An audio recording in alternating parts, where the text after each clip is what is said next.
Merci d'être venu assister à mon talk « Comment créer un site e-commerce en 10 minutes sans Shopify ». Est-ce que l'un d'entre vous ou parmi vos connaissances, quelqu'un s'est déjà lancé ou essayé dans l'e-commerce? Par exemple, une activité pendant le confinement qu'on a voulu faire fructifier ou je ne sais quoi. Eh bien, je suis prêt à parier que le site e-commerce qui a été créé, il est basé ou bien sur Shopify ou bien sur Wixstore. À vrai dire, ce n'est pas étonnant, c'est très simple de créer, on n'a pas besoin de savoir coder et on a tout de suite un site e-commerce fonctionnel. D'ailleurs, ces deux solutions, Shopify et Wixstore, représentent 43% des sites e-commerce français et donc 23% pour Wixstore et 20% sur Shopify. Mais s'ils sont si simples à utiliser, pourquoi ils ne représentent pas un plus grand pourcentage?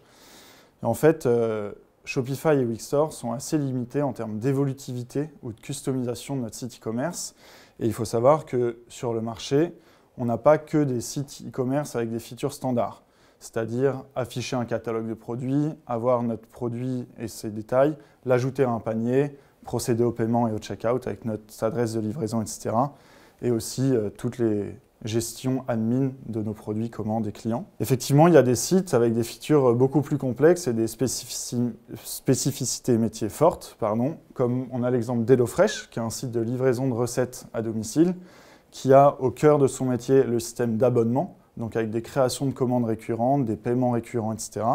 Ou encore l'exemple du bien connu site eBay avec son système d'enchères. Donc pour ces sites avec des features particulières, quelle solution doit-on choisir pour les construire? Je me présente, je m'appelle Charles Duvigneau, donc je suis tech lead chez Théodo, spécialisé dans le e-commerce et mes principaux projets au sein de Théodo sont des refontes de sites e-commerce et des migrations de sites e-commerce. Au départ, quand on veut créer un site e-commerce, la première question qui se pose, c'est quelle solution e-commerce va-t-on utiliser pour créer notre site? Donc on a fait un état de l'art de ces solutions et on a pu les diviser en 4 catégories principales. La première, donc les SaaS, no, voire low-code, comme j'ai dit Shopify ou Wixstore. Ensuite, on a les CMS plug and play, avec les majeurs dans ce secteur PrestaShop et Magento, mais qui eux aussi sont difficilement évolutifs et customisables. Ensuite, on a les SaaS entreprises, comme Salesforce ou la version payante de Shopify, Shopify Plus. Mais pour les utiliser, il faut un certain portefeuille, parce que c'est assez onéreux comme solution. Et enfin, on a les frameworks customisables avec, comme exemple, Silus et Medusa. Et c'est en fait à cette dernière catégorie qu'on va s'intéresser. Pourquoi? Les frameworks customisables, en fait, sont des solutions open source qui nous permettent de ne pas recoder et réinventer la roue parce qu'elles sont délivrées avec déjà plein de features e-commerce, comme la gestion de notre catalogue, notre produit, et donc tout le schéma de données qui va avec. J'ai mis en exemple Silus et Medusa, et si on fait un petit zoom sur ces deux frameworks, alors Silus, c'est un framework qui a vu le jour, alors ça 1.0 date de 2017, mais a vu le jour depuis plus de 10 ans. C'est un framework basé sur Symfony, qui a plus de 7000 stars sur GitHub, et Medusa, une solution plus récente, donc, qui est construite sur Node.js, qui a été open sourcée en 2021 et qui ressemble déjà à plus de 23 000 stars sur GitHub. Et donc, comme je vous ai expliqué, ces solutions, elles sont vraiment intéressantes parce que donc, elles sont open source, on a accès au code et donc on peut les customiser comme on veut et les faire évoluer comme on veut. En plus de ça, vu que c'est open source, on a des communautés fortes derrière ces deux solutions et donc des créations de plugins gratuits qui nous permettent d'ajouter des features très facilement. L'avantage aussi derrière ces deux solutions, c'est qu'elles sont utilisables en headless. Le headless, donc, nous permet de créer la web app que l'on souhaite pour notre site e-commerce et de le connecter via API à nos deux solutions. Mais pourquoi le headless, donc, c'est un avantage pour le e-commerce? Premièrement, il nous permet de mettre en place une architecture composable. Et donc, une architecture composable, c'est quoi? C'est une architecture API first, basée sur les microservices. Donc en fait, où toutes nos features principales de notre e-commerce va être une brique headless que l'on va ajouter à notre architecture, comme par exemple la recherche, le paiement, le PIM pour tout ce qui est gestion de nos produits, le WMS pour tout ce qui est logistique, et on peut aussi ajouter notre CMS headless pour tout ce qui est contenu marketing et contenu blog sur notre site e-commerce. Cette architecture, elle est super intéressante parce qu'elle est très évolutive, donc on peut remplacer beaucoup plus facilement nos briques et nos features e-commerce, s'il y en a une qui est désuée. On peut, pour chaque feature, jouer entre le make hors bail. Donc, ou bien construire notre brique qui répond aux contraintes métiers de notre site, ou bien si on a une solution existante qui répond à nos besoins, on peut tout simplement utiliser celle-ci. Et on a donc, pour chaque brique de notre e-commerce, le best of breed du marché. En plus de ça, le headless, il nous offre une super flexibilité pour le langage front-end qu'on va utiliser pour notre web app. Donc, on peut utiliser Next.js, Nuxt ou encore Svelte, 3 langages qui permettent d'avoir du SSR, et donc vraiment intéressant pour le SEO qui, pour le e-commerce, est vraiment primordial. Donc là, je vous présente des solutions où je vous dis que c'est super, on peut les utiliser en headless et on a le web app qu'on veut, mais mon talk, il défend le fait qu'on peut créer un site e-commerce en moins de 10 minutes. Et là, je vous vends une solution qui demande de recréer un front from scratch, et bah, ça ne prend pas 10 minutes. Mais j'ai la solution, et cette solution s'appelle les storefronts. Les storefronts, qu'est-ce que c'est? Bah, comme pour les frameworks e-commerce, ce sont des front-ends qui nous permettent de ne pas tout recoder from scratch, et qui en fait viennent se connecter aux API de nos frameworks e-commerce, et d'avoir du coup des composants déjà codés e-commerce et toute la logique e-commerce, donc notre page liste produit, notre page détail produit, le panier, etc. Et en solution existante pour Silus et Medusa, la première pour Silus, c'est Silext, donc en fait qu'on a développé en interne chez Théodo, moi et mes équipes, et qui est en fait un fork d'un front-end développé par Vercel, qui s'appelle Next.js Commerce. Et Medusa, eux-mêmes, ont créé leur propre storefront pour pouvoir le déployer en même temps. Donc grâce à ces deux solutions, Silus et Medusa et leur storefront associé, on peut en fait développer très facilement un site e-commerce juste en installant les projets et avoir du coup toute la logique déjà codée et en plus qui répondent aux bonnes pratiques du marché, donc avec une bonne architecture et des bonnes technos associées. Pendant que je vous parlais, j'ai ma commande qui s'est lancée. Et donc, j'ai lancé en fait la commande pour créer le projet Medusa avec son Next.js Starter, donc le storefront associé. J'espère que ça va aller plus vite, je suis navré. Et, ah bah parfait. On a donc en 10 minutes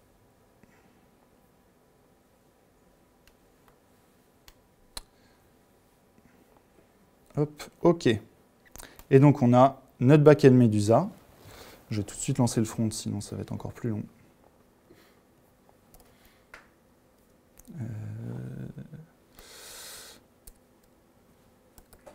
Hop. Hop. Donc voilà, j'ai mon Medusa qui est lancé, donc avec mon admin. Alors je vais mettre... Oh là. Oh là. Voilà. Et donc on a toute notre interface administration où on a donc tous nos produits, nos customers, nos Discord. On peut créer les produits avec, donc on a un t-shirt avec toutes ces options de taille, etc. Et on a aussi notre front-end qui est lancé. On a donc notre page description produit avec la sélection de nos options, etc. On peut l'ajouter à un panier. Donc on a un panier et un checkout fonctionnel où on peut donc rentrer nos adresses de livraison, etc., etc. Donc voilà comment, bon, en moins de 10 minutes, on a eu notre site e-commerce avec toute notre gestion admin et toute notre storefront accessible pour nos clients. Alors évidemment, il y a des limites à ces solutions-là, parce que vous l'avez vu, c'est du code, donc il faut savoir coder ou avoir une équipe tech qui maintient notre projet. Mais si vous voulez des sites avec une vraie complexité métier et pouvoir le customiser à vos souhaits, ce sont vraiment des solutions super pratiques. Mais évidemment, si vous voulez un e-commerce standard, Shopify fait très bien l'affaire. J'ai 3 questions. Oui. En fait, j'aimerais savoir, est-ce que Medusa et Stylus, c'est ça? Stylus, oui. Stylus, ils sont open source ou c'est privé? Oui, oui, c'est open source. Ce sont deux solutions open source. Et les deux storefronts sont aussi open source. D'accord. Et est-ce que WooCommerce, c'est aussi open source, non? Enfin, est-ce que vous le voyez comme un CMS évolutif? Alors, WooCommerce, j'ai pas beaucoup étudié, mais pour moi, il se rentre plus dans la catégorie des CMS plug and play. Après, j'ai jamais vraiment testé, donc je ne sais pas si on peut vraiment le customiser à nos souhaits pour les spécificités métiers que l'on veut. Et dernière question, j'ai pas très bien compris, c'est quoi le headless? Le headless, c'est du coup quand on a, en fait, c'est quand notre solution communique via API. Et du coup là, nos solutions en fait Silus et Medusa, qui sont plus pour la gestion admin, elles sont headless parce que du coup elles communiquent par API avec notre web app qui est hébergé en fait sur un autre serveur. Et donc on a nos deux serveurs, un pour le back-end et un pour le front-end. Ah, c'est ça le headless. Ouais.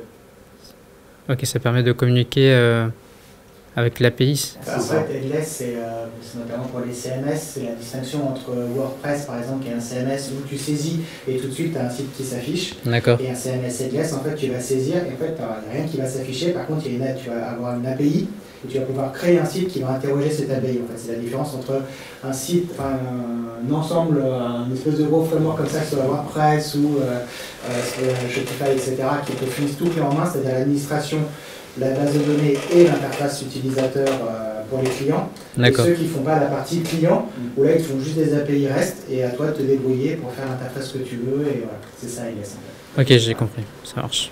Alors moi j'ai une autre question qui est plus sur la partie paiement. Est-ce que comment c'est fait? Qu'est-ce qui est proposé par exemple? Pour Silus, ils utilisent un service qui s'appelle Payum, mais c'est vraiment pas terrible. Et d'ailleurs, Silus est en train de travailler sur sa version 2.0 et ils sont en train de retravailler tout leur système de paiement. Medusa, eux, ils ont plein de plugins en fait, qui permettent de mettre en place des solutions de paiement comme Stripe, PayPal ou même des paiements bien plus simples.